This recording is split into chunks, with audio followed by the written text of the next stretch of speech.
IntelHipHop back with part 2. Y'all been waiting for it. PeeWee Roscoe already shook the city just by going live, talking slick, no names needed, and then boom, paperwork party starts trending. Now Atlanta asking one thing: who's really invited and who might get exposed? Yeah, let's talk about it. Let's rewind for a second. After Roscoe hit live, it didn't take long for folks to read between the lines, that calm stare, that heavy silence, and then that one phrase: paperwork party. Wasn't no flyer, wasn't no date, but it sounded like a shot fired at someone specific. And if you've been tuned in, you already know the streets locked in on Gunna, which Gunna recently covered his YSL tattoo. His camp say it's just rebranding. Now let's get into how Atlanta really feeling. This multiple low-key accounts, street pages, even promoters been whispering Roscoe might really throw this event. Not no club night, not no industry invite, a real deal pull-up. If you clean kind of party that you know if it's for you energy.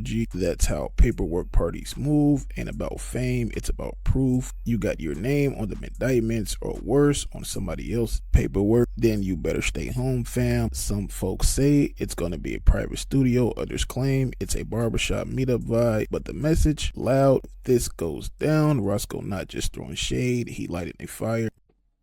Basically, when you read paperwork, you got to look for the plea agreement first. Right. If it say 5K1 or Rule 35, that's code. Then you look for the motherfucking sentencing transfer.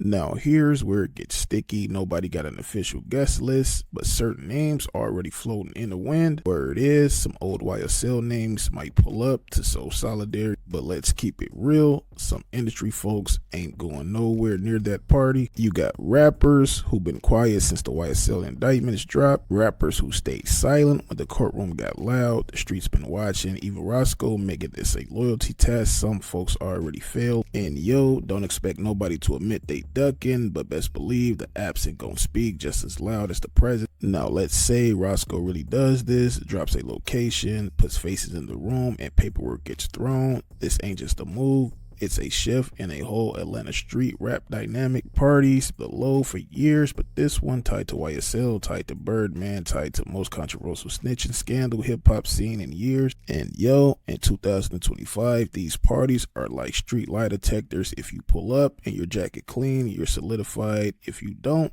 that silence gonna echo in every bar, every block, every block. And here's the part that's crazy: this ain't even about proving snitching. This is about proving loyalty. Roscoe ain't dropped names, but he already lit the match. What happens next? That's on the rest of Atlanta. So what y'all think? Cap or certify? Is this paperwork party is just talk, or is Roscoe really about to test the whole culture? And if it happens, who you expect to show up? Drop your thoughts in the comments. Hit like and subscribe if you rocking with the intel. This has been an exclusive message. Thanks for watching.